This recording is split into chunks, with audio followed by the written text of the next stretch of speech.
हमारी आज की कहानी सच किसी एक व्यक्ति की कहानी नहीं है, बल्कि ये झूठ की परतों के नीचे दबे सच के सतह पर आने की कहानी है। उस सच की जिसे 5 साल पहले दबा दिया गया था, या फिर यूं कहें कि जला दिया गया था।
वो जिंदा है। हाँ? वो जिंदा है। कौन जिंदा है? हम काम कर रहे थे और वो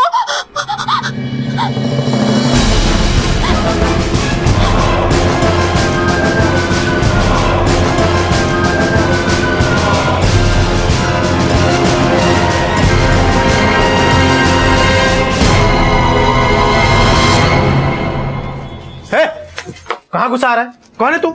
ज्यादा ड्रामा करने की जरूरत नहीं है। पहले ये बताओ बीना और विद्या कहाँ हैं? और ये 2 तल्ला किससे पूछकर ठोक दिए हो? और वो जो हाईवे वाली जमीन है उस पर बिल्डिंग किससे पूछकर बनवा रहे हो? अच्छा, हे भगवान, कौन है ये है कौन? अम्मा हम सुनील हैं, तुम्हारा बेटा सुनील। सुनील? वो तो मर गया।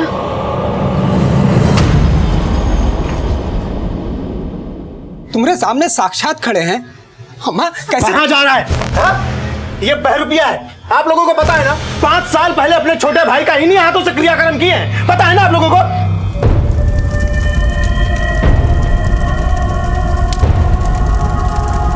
बकवास बंद करो। ये देखो हमारा कटा हुआ उंगली देखो ना, पहचानते हो ना? ए अम्मा, तू तो अपने खून को पहचानती है ना? ये देखो ना, 5 साल पहले गंगा में अस्थियां विसर्जित की है हमने उसकी। बहरूपिया है ये। चलो। अरे भैया, ऐसे टलने वाले नहीं हैं हम सुनील हैं। सुनील हैं हम। हमको बताओ बीना और विद्या कहाँ हैं? बताओ हमको। हम जिंदा हैं, अभी जिंदा हैं हम। ये कौनो परे तो रेत है का कहे 13वीं का भोज खाया है उसका। अरे माँ, अरे कहाँ झांक के देख रही है? कोनो भूत प्रेत नहीं है, बहरूपिया है, बहरूपिया। अभी पुलिस को फोन करते हैं, आके पिछवाड़े पे 4 डंडा मारेगी ना, सारा भूत प्रेत भाग जाएगा।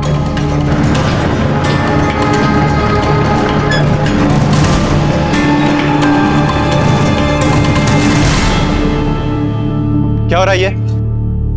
साहब हम फोन किए थे। ये देखो सुबह से ढीठ की तरह बैठा है, पता नहीं कौन है, जा ही नहीं रहा है। साहब हम सुनील हैं साहब, हम जिंदा हैं साहब। जिंदा है साहब। ये देखो हमारे असली भाई सुनील का मृत्यु प्रमाण पत्र 5 साल पहले मर गया था और कहता है कि हम सुनील हैं। बेवकूफ बना रहा है सबको। साहब हम सच कह रहे हैं साहब, हम जिंदा, हम सुनील हैं साहब। पहले तुम थाने चलो, वहां सब मालूम चल जाएगा। हमको कहा थाने ले चलो साहब। हम साहब हम सुनील, हम सच बोल रहे हैं साहब, हम जिंदा हैं साहब। हम जिंदा हैं, हम जिंदा हैं। जिंदा है वो तो दिख रहा है। सच सच बता कौन है वरना। मैडम हमारा यकीन करो मैडम, हम सुनील हैं मैडम, जिंदा है। आप हमारा ये पहचान पत्र देख लो, हमारा है पहचान पत्र। जैसे तुम नकली हो, ये भी तो नकली हो सकता है। और ये क्या है? तुम्हारा डेथ सर्टिफिकेट फर्जी है, टोटल फर्जी है मैडम। फर्जी है? फर्जी है ये? तुम्हारा पूरा फैमिली बोल रहा है, इतने सारे गवाह मौजूद हैं, तुम्हारा क्रियाक्रम हुआ है, डेथ सर्टिफिकेट है, सब झूठ, एक तुम ही सच है। राजा हरिश्चंद्र हो क्या? मैडम हमारे खिलाफ साजिश की है, हमारी अम्मा और भैया ने मिलकर हमारी जमीन हड़पना चाहते हैं। हम सच कह रहे हैं मैडम, हम सुनील हैं मैडम। तो 5 साल पहले जो एक्सीडेंट हुआ था वो सुनील कौन था जो मर गया? हम मानते हैं मैडम, हमारा एक्सीडेंट हुआ था, लेकिन हम बच गए थे मैडम, हम जिंदा हैं मैडम।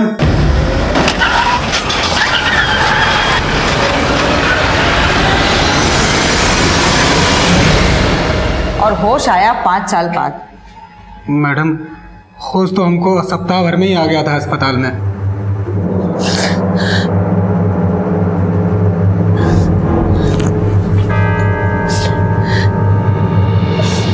मैडम हमको पूरा यकीन है कि हमारा एक्सीडेंट नहीं हुआ था, हमको मरवाने की साजिश की गई थी, हम और भैया ने मिलकर, ताकि हम मर जाएं और हमारी ज़मीन वो हड़प सकें। और यही हुआ, हमारे मरने की खबर फैली, जीजा और भैया ने मिलकर एक बिल्डर से बात की हमारी ज़मीन बेचने की। और मैडम इन लोगों ने हमारी बीना पर बहुत दबाव बनाया।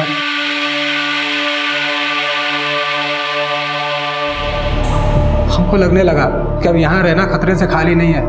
और जब एक दिन बीना अस्पताल में आई तो हमने बीना से बात की। बीना, हमको नहीं लगता है कि ये लोग हमको चैन से रहने देंगे। अब हम सोच रहे हैं कि हम लोग इलाहाबाद वाला घर छोड़ के दिल्ली चले जाएंगे। अस्पताल से डिस्चार्ज होने के बाद हम लोग दिल्ली जाने वाले थे और हम बीना और विद्या का इंतज़ार कर रहे थे अस्पताल में। लेकिन उस दिन बीना और विद्या कोई अस्पताल नहीं आया, तो हम फौरन इलाहाबाद वाले घर गए।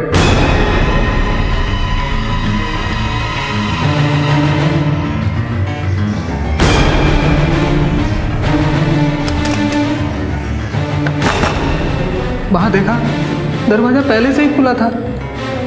अंदर देखा सारा सामान अस्त व्यस्त पड़ा हुआ है। हम समझ गए कि ज़रूर इन लोगों ने कुछ किया है। हमने तय किया कि अब इनसे गांव जाकर बात करी जाएगी। हम फौरन गांव के लिए निकल गए और जैसे ही बस पे चढ़े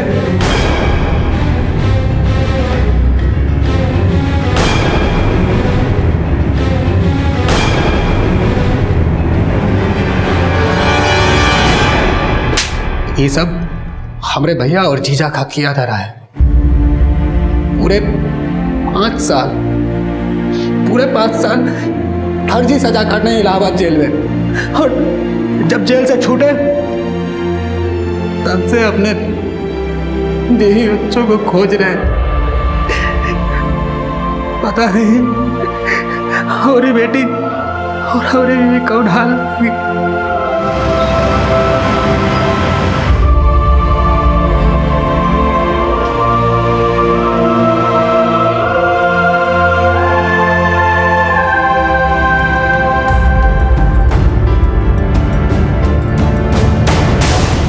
तुम्हारी बीवी को पता था कि हरीश और उसके परिवार वालों ने सारे गांव के सामने तुम्हारे अंतिम संस्कार का नाटक किया, तो ये बात उसने तुम्हें हॉस्पिटल में आके क्यों नहीं बताई? जरूर बीना की कोई मजबूरी रही होगी, और जीजा और भैया वैसे भी बीना के पीछे पड़े थे हाथ धोकर। और जब उनको पता चला होगा कि हम बीना और हमारी बेटी दिल्ली जाने की तैयारी में है, तो जरूर वही लोग अगवा किए हैं उनको। इलाहाबाद से 70 किलोमीटर दूर गांव चकेसरी में दिन दहाड़े कोई मरा हुआ लौट आया। क्या ये एक बहरूपिया था या फिर वाकई में खुद सुनील? और अगर ये सुनील था तो फिर वो कौन था जिसका 5 साल पहले अंतिम संस्कार कर दिया गया था? हमने सुनील की पत्नी बीना को दिल्ली की सड़कों पर भीख मांगते देखा, पर वो वहां पहुंची कैसे? और सुनील और बीना की बेटी विद्या इस वक्त कहां थी? क्या कुछ और गुजरा था इन 5 सालों में? मैम सुनील सच कह रहा था। 5 साल पहले वो इलाहाबाद के गवर्नमेंट हॉस्पिटल में भर्ती था, ये रही उसकी रिपोर्ट। 3 महीने वो हॉस्पिटल में ही था मैम। उसके बाद डिस्चार्ज होते ही ड्रग्स के केस में वो पकड़ा गया। उसने 5 साल की सजा भी काटी है इलाहाबाद सेंट्रल जेल। मैम मैंने इलाहाबाद सेंट्रल जेल और गवर्नमेंट हॉस्पिटल दोनों के रिकॉर्ड्स चेक कर लिए। इसका मतलब उसकी पत्नी और बेटी की जिंदगी वाकई बहुत मुश्किल में होगी। यस मैम, लेकिन यहाँ पर नया सवाल ये भी खड़ा होता है कि जिस डेड बॉडी को सुनील की डेड बॉडी बताकर जलाई गई, वो किसकी डेड बॉडी थी? अब ये केस सिर्फ सुनील के जिंदा होने ना होने का नहीं रहा, किसी के मर्डर का भी है। ये जीजा, अम्मा, हरीश, सच क्या है अब तो यही लोग बताएंगे।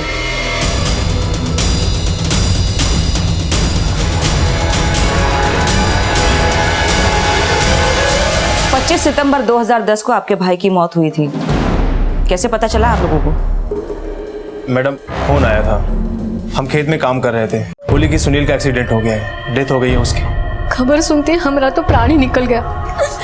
घर पहुंचे तो बेटा और बेटी। दादी, दादी।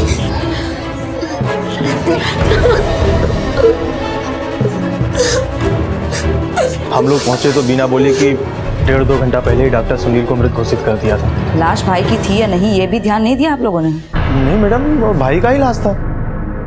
सुनील के दाहिने हाथ की उंगली कटी थी और लाश की भी, और बीना भी बिलक बिलक के बहुत रो रही थी।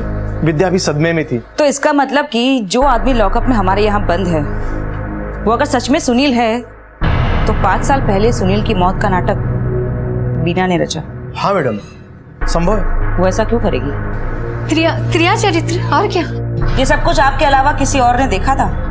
मैडम, हमारी बड़ी बहन के पति, मतलब हमारे जीजा जी माधव जी, ये रहते इलाहाबाद में। ये सारी जमीन और वहां वो हाईवे वाली जमीन,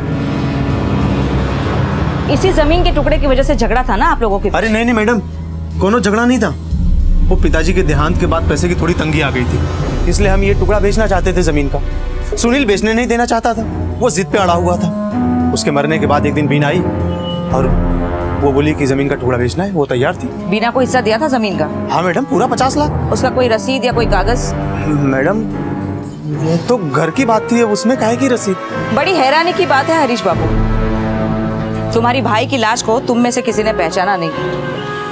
बीना को जमीन का 50 लाख रुपया दिया, उसका ना कोई रसीद ना कोई कागज। और तुम्हारी बात सच है या झूठ, इस बात का इकलौता गवाह थी बीना और उसकी बेटी विद्या, जो गायब है। बड़ा ही सहूलियत वाला खेल खेले हो। आप चाहो तो हमारे जीजा जी से पूछ लो, पढ़े लिखे आदमी है, बैंक में कैशियर है। मैडम, बीना का फोन हमको भी आया था। हमारे घर पहुंचने से पहले हरीश और मेरी सास वहां पहुंच चुके थे। चेहरा पूरी तरह से बिगड़ गया था, पहचानना मुश्किल था मैडम। और उसका भी दाहिने हाथ का उंगली कटा हुआ था, जैसे सुनील का कटा था। वो जिंदा है मैडम? सच में चौंक रहे हैं, चौंकने का नाटक कर रहे हैं? हम काहे नाटक करेंगे मैडम? सुनील ने बयान दिया है कि आप हरीश से बहुत क्लोज थे। जमीन का खरीदार आप ही का कोई जानकार आदमी था और जमीन की बिक्री में 5% का कमीशन आप भी खाए हैं। हम कुछ नहीं किए मैडम, हमारे यकीन कीजिए। हमको तो लगता है कि जो भी कुछ हुआ है ना, ये सब वो बीना नहीं करवाया।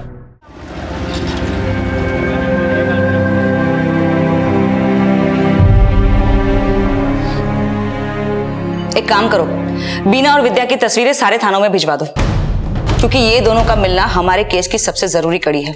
मैम, और इन लोगों के पुराने कॉल रिकॉर्ड्स निकलवाओ, 2010-11 के करीब के। Okay ma'am.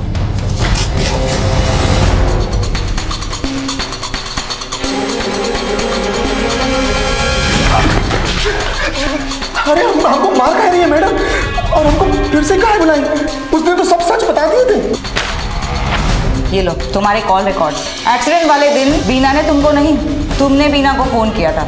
और तुम एक ही नहीं हो जो झूठ बोल रहे हो कानून से, कोई और भी है तुम्हारे साथ जो कानून से झूठ बोल रहा है। तुम्हारा जीजा माधव। पता नहीं कैसे। एक मिनट मैडम, याद आया। दरअसल मैडम वो दिन ना बीना हमको बार बार फोन कर रही थी। हम बीना से बात नहीं करना चाहते थे, मगर वो बार बार फोन कर रही थी, तो फिर हमने उसको वापस से फोन किया और फिर उसने हमको सुनील का डेथ के बारे में बताया।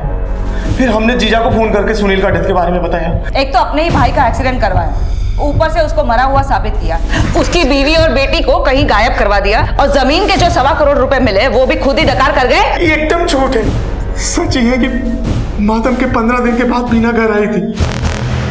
हमने बहुत इज्जत से उसका हिस्सा 50 लाख रुपए दे दिया था।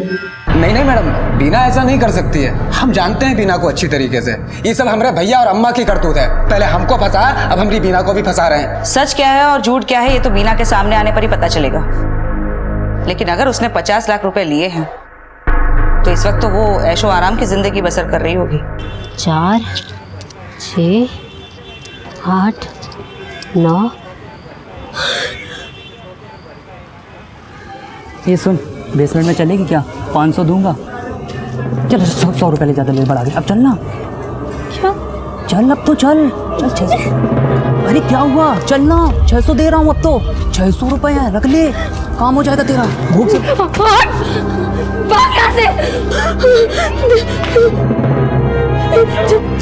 नहीं पागल है यार ये।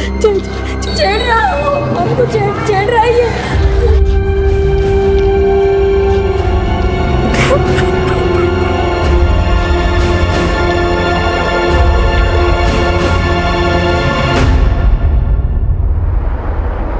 रुको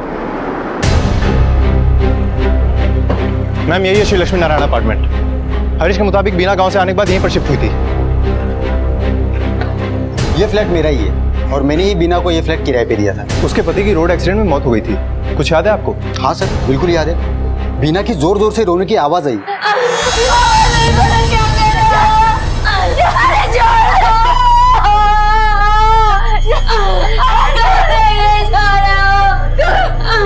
आपने सुनील को, मतलब उसका चेहरा देखा? जब तक मैं वहाँ पहुँचा, उसका भाई, उसकी माँ, उसके जीजा वहाँ पहुँच गए थे और उसका भाई और उसका जीजा उसे सफेद कपड़े में बांध रहे थे। तो मैंने मतलब बॉडी देखी लेकिन शक्ल नहीं देख पाया। चेहरा नहीं देखा तो पता कैसे चला कि सुनील की बॉडी थी वो? उसके भाई ने मुझे बताया कि उसका एक्सीडेंट हो गया है। ये बीना के हालात कैसे थे?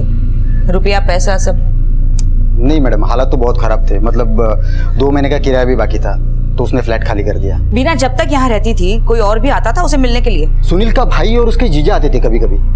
उसकी बेटी विद्या? वो मैडम, हाँ वो यहीं पे एक स्कूल है, सिस्टर कॉन्वेंट स्कूल, उसमें पढ़ती थी, 5वीं में थी। ये देखिए मैम, विद्या कुमारी। इसने अचानक से ही अक्टूबर 2010 में स्कूल छोड़ दिया था। स्कूल लिविंग सर्टिफिकेट नहीं लिया? लगभग 2 महीने बाद जो है इसकी माँ इसका स्कूल लिविंग सर्टिफिकेट ले गई। इसके बाद ये लोग कहाँ शिफ्ट हुए, कुछ आइडिया आपको? वो लोग दिल्ली शिफ्ट होने की बात कर रहे थे और तो और स्कूल का नाम भी उन्होंने बताया था, आरएन इंटरनेशनल स्कूल।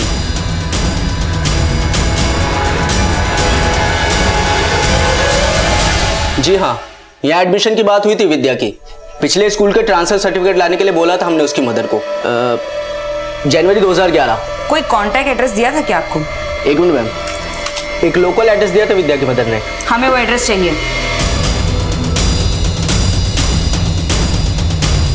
इस औरत को पहचानते हो?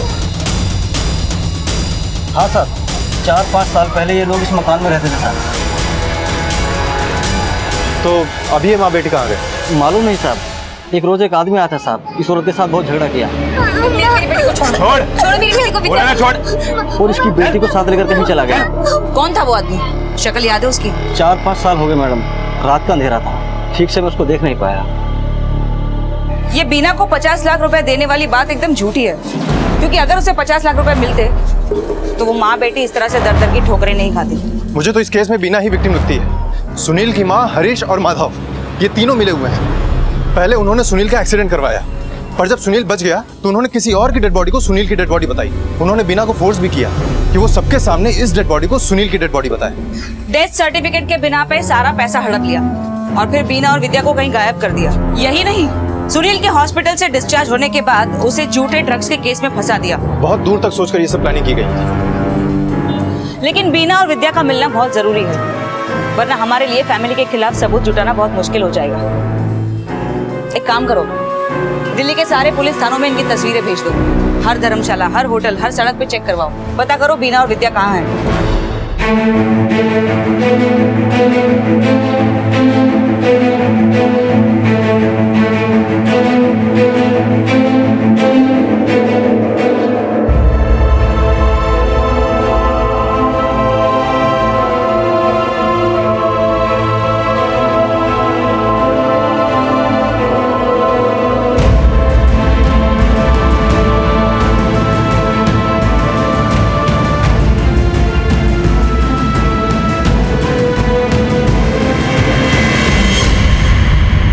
ये केस इतना सरल नहीं था जितना कि ये लग रहा था।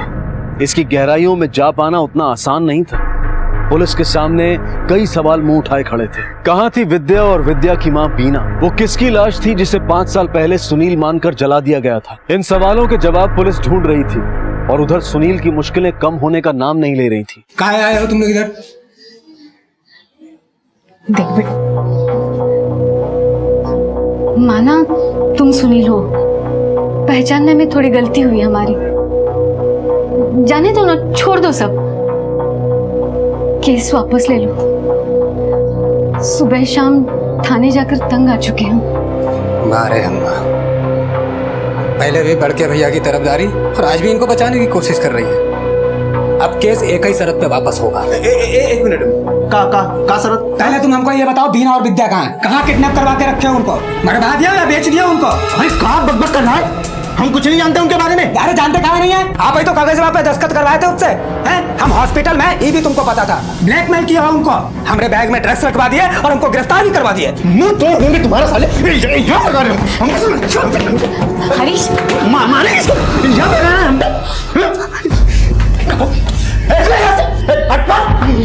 मार देंगे हम। चेतावनी दे रहे। पिछली बार तो नकली मौत थी, ये बार ना असली मारेंगे। तड़पा तड़पा के मारेंगे, तड़पा तड़पा के मारेंगे इस बार। 1000 रुपए दूंगा मैं। चल ना, यहाँ कोई नहीं देख पाए। चल ना, वो दिखाएगी क्या? चल इसको। नाम क्या है तुम्हारा?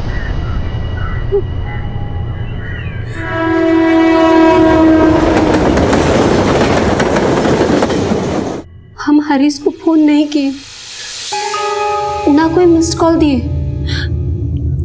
हमको और सुनील को सुनील का फैमिली बहुत पसंद नहीं करता था, तो हम काहे फोन करेंगे उन्हें। उस दिन तो हरीश हमको फोन किया, बोला सुनील का एक्सीडेंट हो गया, वो मर गया। हम विश्वास नहीं किए। हम बहुत बार सुनील का फोन ट्राई किए, बार बार फोन ट्राई किए, पर मिल ही नहीं रहा था। फिर कुछ देर बाद अम्मा और हरीश एक डेड बॉडी, एक डेथ सर्टिफिकेट के साथ फ्लैट पर आए। अस्पताल में है वो, एक्सीडेंट हुआ है मगर जिंदा है। अगर हमारी बात नहीं मानेगी ना तो वहीं पर मार देंगे उसको, समझी? चल इस पे दस्तखत कर इस पे दस्तखत।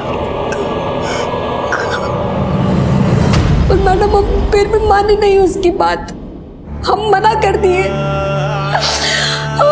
जो है घर पर वो हमारी एक नहीं सुना।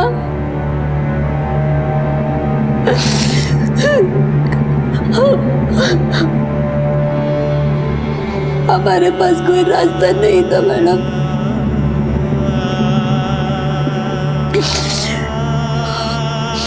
हमको लगा कि हम बोलेंगे तो सुनील का और विद्या का जान खतरे में आ जाएगा। थोड़ी देर बाद वहां पे जीजा जी आए। लाश को ठिकाने लगाना पड़ेगा, इसका क्रियाकर्म करना पड़ेगा। ऐसे क्यों बैठी है? इसको बोलना रो, पड़ोसी को लगना चाहिए इधर लाश है।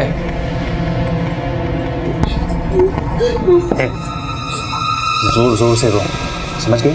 कि पड़ोसियों को लगे कि तेरे पति की मौत हुई है, समझ गई? चल रोना शुरू कर। इससे पहले बाकी लोग आते वो फटाफट लाश को कपड़ा में बांध दिया मैडम। हम अकेली औरत क्या करते? जैसा जैसा वो बोले हम किए। अगले दिन हम सब लोग गांव चले गए। पूरा गांव के सामने अंतिम संस्कार विधि विधान से किए।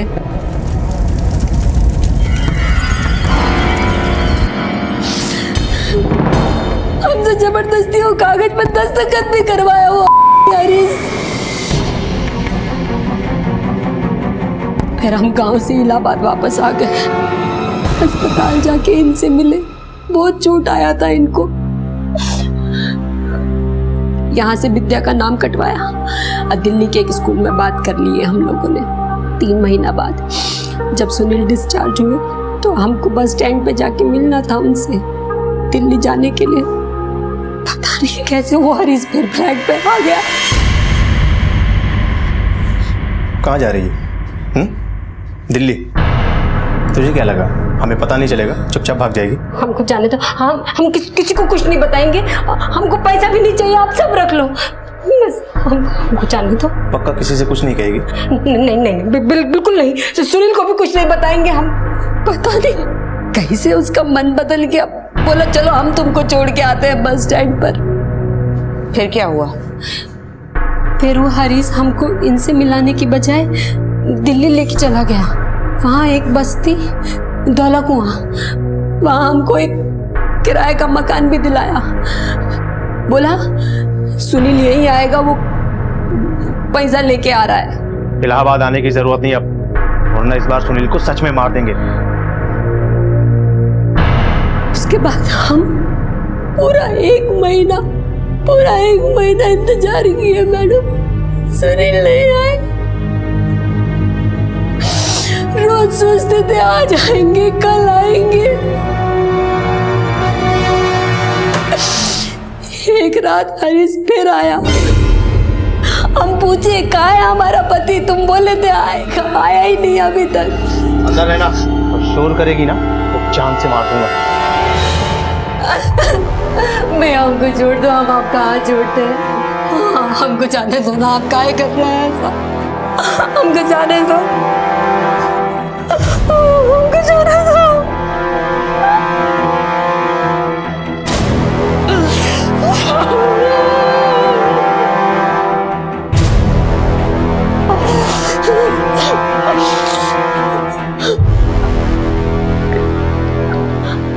हमारी बेटी को लेके चला गया मैडम, विद्या को मार देंगे। सब लुट गया हमारा पति, बेटी, इज्जत।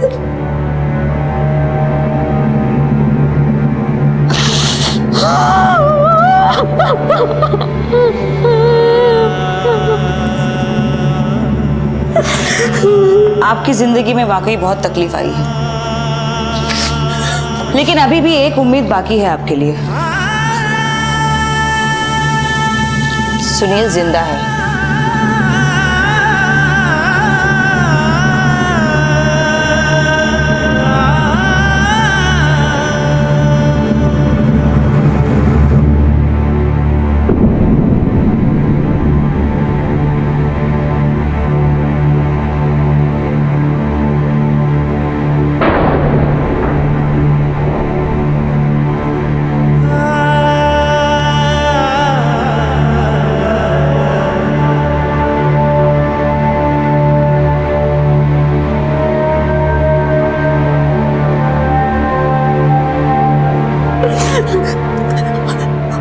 हमको माफ कर दीजिए, हम आपको कुछ नहीं पता, हम सबका जार खतरे में था इसलिए माफ कर दीजिए। नहीं बेरा, हमको कोनो शिकायत नहीं है तुमसे। हाँ, कोनो शिकायत नहीं है। मैडम जी, अब हमारी बिटिया को भी ढूंढ दो।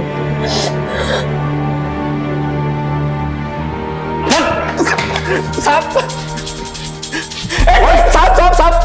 अरे साहब एकदम झूठ बोल रही है ससुरी, एक एक अक्षर झूठ बोल रही है। अरे हम उसके साथ कोनो दुष्कर्म नहीं किए हैं और ना हम उसकी बेटी को अगवा किए हैं। अच्छा, तो दिल्ली के धौला कुआं बस्ती में कौन गया? अरे साहब हम दिल्ली कभी नहीं गए। Madam madam madam madam madam हमको लगा था कि वो बॉडी सुनील का नहीं है, लेकिन हम सच कह रहे हैं मैडम, हम झूठ नहीं बोले। उसके मरने में हमारा कोई रोल नहीं था।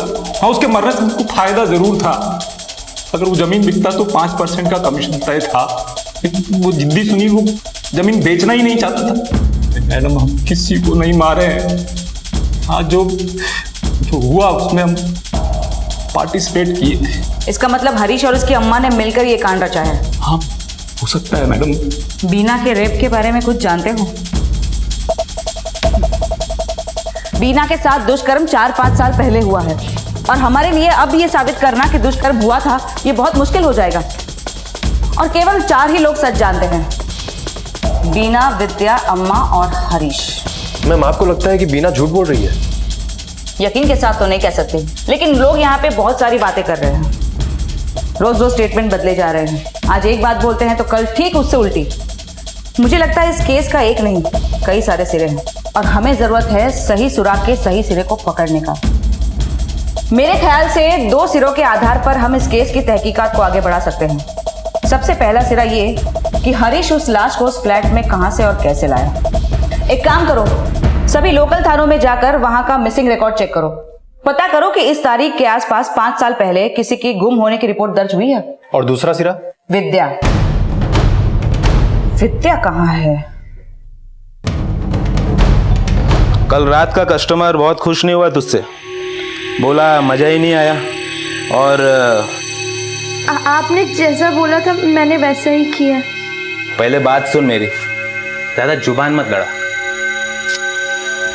देखो क्या है ना कि आजकल सिर्फ शरीर का ही नहीं, मन का भी सुख देना पड़ता है मर्दों को। औरत नहीं, बिस्तर पे उनको प्रेमिका चाहिए, लवर, गर्लफ्रेंड। तू समझ रही ना मैं क्या बोल रहा हूँ? पहले किस विस, फिर बाकी से। हाँ? मैंने इलाहाबाद के सभी थाना क्षेत्रों से पता कर लिया है। 5 साल पहले उस तारीख के आसपास कोई ऐसी मिसिंग रिपोर्ट दर्ज ही नहीं हुई जो कि अनसुलझी रह गई हो। मैम, हो सकता है कि वो लाश किसी भिखारी की हो या फिर किसी बेघर की। एक काम करो, उस तारीख के आसपास सभी छोटे बड़े हॉस्पिटल्स और मॉर्चुरीज में पता लगाओ और पता करो कि 25 सितंबर की रात के आसपास कोई लाश वहां से गायब तो नहीं हुई। Okay ma'am.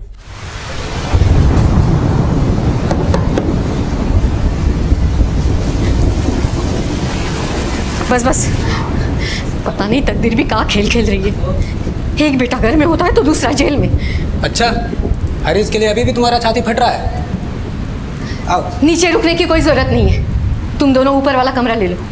तुम दोनों का शक्ल नहीं देखना है हमें। बीना के साथ दुष्कर्म किया है तुम्हारा बेटा, और हमारी विद्या को भी अलग किया है हमसे। अगर ऐसा किया है ना उसने, तो कोई गलत नहीं किया है, सही किया है। यह औरत है ही उसी के लायक।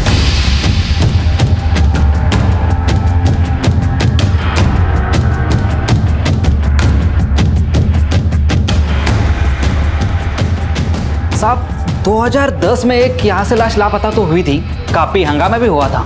लाश गायब हुई थी तो कोई तो आया होगा ना उसकी खोज खबर लेने के लिए। साहब वो लाश तो लावारिस की थी, किसी ने क्लेम भी नहीं किया। बाद में वो मैटर धीरे धीरे ठंडा होते गया। अच्छा, क्या तुम बता सकते हो कि लाश किस महीने में किस तारीख को गायब हुई थी? ऐसे तो मेरे ख्याल से सितंबर में ही कुछ हुआ था ये, मतलब 20 और 25 के आसपास ही, क्योंकि 28 को मैंने ज्वाइन किया था, उसके कुछ दिन पहले ये सब कुछ हुआ था। मौके के आगे सीसीटीवी कैमरा तो होगा ना? हाँ है ना सर, है। उस दिन की फुटेज मिल जाएगी क्या मुझे? हाँ सर है, लाश चोरी हो गई थी ना, इसलिए हम लोग ने वो फुटेज संभाल के रखा है। हाँ सर, ये देखिए, यही है 25 सितंबर 2010 का फुटेज।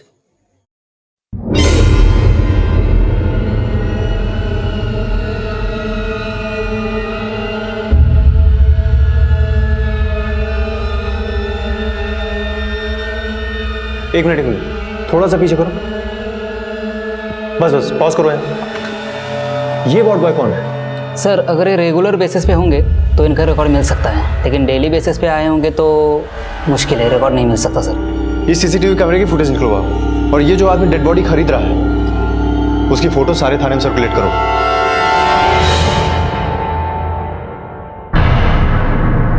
नहीं मैडम, हम लोग नहीं पहचानते हैं। ठीक है, आप लोग जा सकते हैं।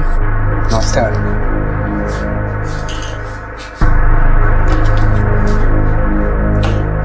मैम, दिल्ली पुलिस से रिपोर्ट आई है, लड़की की अभी तक कोई खबर नहीं। तो खबर निकालो। लड़की की उम्र अभी 15-16 साल की है, और अपराध की दुनिया में ये बहुत ही खतरनाक उम्र होती है। तू कभी रेप पार्टी गई है? ये रेप पार्टी क्या होता है? चल मैं लेकर चलता हूँ तुझे आज जिंदगी की सबसे खुशनुमा रात जीने के लिए। वहां तेरे मोहित बाबू भी आएंगे। पुलिस के लिए अब यह केस चंद विकल्पों पर ही आधारित था। जिस वार्ड बॉय ने लाश का सौदा किया था उसे तलाशना, और जिसने लाश को खरीदा था उसका पकड़ा जाना, और फिर विद्या की खोज, जो कि इस केस की एकमात्र ऐसी गवाह थी जो शायद वो जानती थी और कोई नहीं जानता था। हरीश और माधव बेल पर रिहा हो गए थे, और हरीश और सुनील दोनों भाई उसी घर में एक छत के नीचे रह रहे थे, बिना एक दूसरे से कुछ कहे सुने। घर में हर वक्त एक मातमी माहौल छाया रहता था।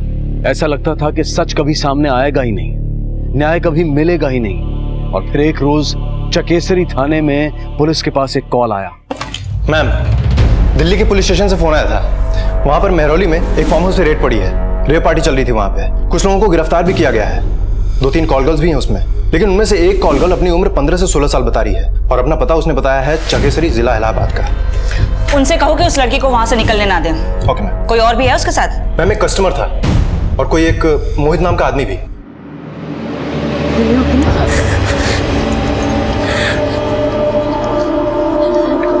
मैडम हाँ, हमारी बच्ची विद्या कुछ पापा पापा पापा, आप जिंदा हो? मेरी बच्ची विद्या। हमको ज्यादा तो कुछ याद नहीं, बस इतना याद है कि 5 साल पहले पापा मर गए थे। फिर हम लोग गांव गए, वहाँ पापा का अंतिम संस्कार हुआ। फिर हम इलाहाबाद आ गए और फिर वहाँ से दिल्ली, और दिल्ली में फिर मोहित सर ने हमें जबरदस्ती गंदे धंधे में डाल दिया। हम बहुत रोए, बहुत गिड़गिड़ाए, पर उन्होंने हमारी एक भी नहीं सुनी। हमने बहुत हाथ जोड़े उनके सामने।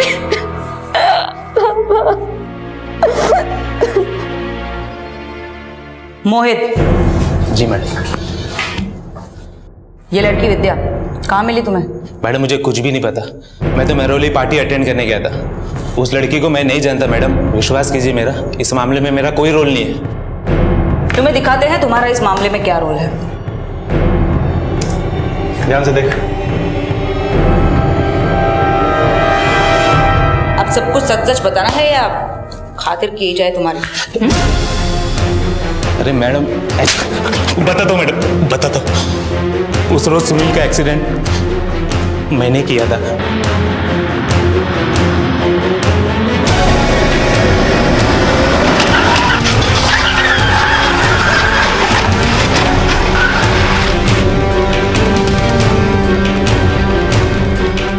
वहां पब्लिक आ गई और मुझे भागना पड़ा।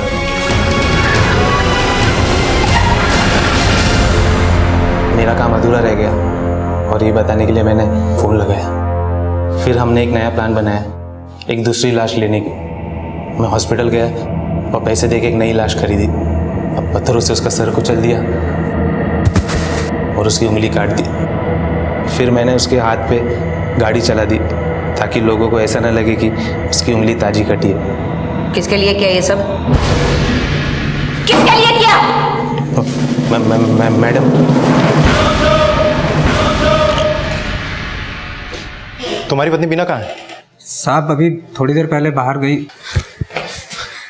हवलदार, तुम में से किसी ने देखा क्या बीना कहाँ गई? उसको तो बाहर की तरफ जाते हुए देखा सर। बात क्या है साहब? उसका नंबर है क्या तुम्हारे पास? हाँ है ना। कॉल करो। आप जिस नंबर को डायल कर रहे हैं स्विच ऑफ है। फोन तो स्विच ऑफ आ रहा है उसका। हवलदार सर, एक काम करो, इसके साथ जाओ, देखो कि बीना कहाँ है। आसपास ही कहीं होगी, ज्यादा देर पहले नहीं निकली है। और जैसे ही वो मिलती है मुझे बताना। जाओ जल्दी जाओ।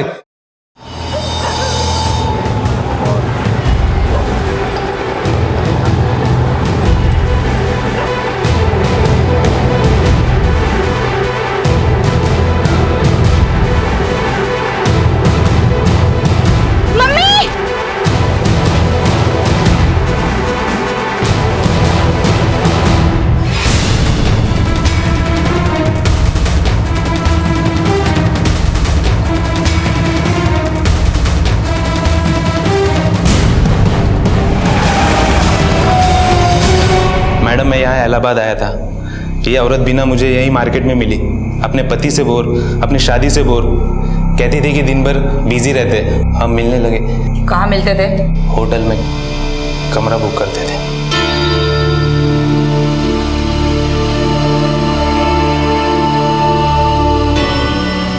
रोज रोज छुप छुप कर मिलना हमें अच्छा नहीं लग रहा था, तो हमने बीना को भगाने का प्लान किया। पति के पास जमीन तो थी उसकी, तो बस पहले पति को मारने का प्लान और फिर डेड बॉडी। जमीन बिकी, बीना को उसका हिस्सा मिला। यानी सुनील के बड़े भाई का इसमें कोई हाथ नहीं था? नहीं मैडम। पर बीना का पति तो अब तक जिंदा था। तभी तो मैंने उसको रास्ते से हटाने के लिए एक नया प्लान बनाया, और वो जब बीना से मिलने निकला तब मैंने मौका देखते उसके बैग में ट्रक प्लांट कर दिया, और पुलिस को भी मैंने ही लीड दे दी। बस स्टैंड पे पुलिस ने उसे धर दबोचा। और फिर दिल्ली निकल गए तुम तीनों? जी मैडम। और बीना के 50 लाख? उसे बहला फुसला कर मैंने सब पैसे ले लिए मैडम। और उसकी बेटी भी? कहाँ ले गया था उसको? कहाँ ले गया था उसको? मैडम उसे दिल्ली लेके गए, वहाँ कॉल गर्ल के धंधे में सब अपने लोग हैं, वो उस पर बेच दिया उसको। बेटी वेश्यावृत्ति में और माँ को भिखारन बना के सड़क पे छोड़ दिया भीख मांगने के लिए। यही जिंदगी प्रॉमिस किया था क्या तू उसको? बीना अपनी वैवाहिक जिंदगी से बोर हो चुकी थी। नतीजा, उसने उसे एक झूठ से बदलने की कोशिश की और ऐसे परिणाम सामने आए कि कुछ बचा ही नहीं। परिवार, इज्जत, बेटी, पति, जान, सब कुछ चला गया। इलाहाबाद की एक सत्र अदालत ने हरीश और माधव को बरी कर दिया और मोहित को धोखाधड़ी, देह व्यापार, अपहरण और अटेम्प्ट टू मर्डर के इल्जामों में आजीवन कारावास की सजा सुनाई। जिंदगी सच के आधार पर चलती है, और अगर हम उस सच के रास्ते पर ना चलें तो बना बनाया आशियाना उजड़ने में और जिंदगी की मीठी अनुभूतियों को कड़वा सच बनने में ज्यादा वक्त नहीं लगता। इसी विचार के साथ अब मैं अनूप सोनी आपसे विदा लेता हूं। फिर मुलाकात होगी अगले एपिसोड में एक और चौंका देने वाले केस के साथ। तब तक अपना और अपने परिवार का ख्याल रखें और देखते रहें क्राइम पेट्रोल डायल 100। सबक एक को, सीख हम सबको। जय Hind. If you want to enjoy more Desi crime content like this, please subscribe to our channel and click the bell icon. Stay connected with us.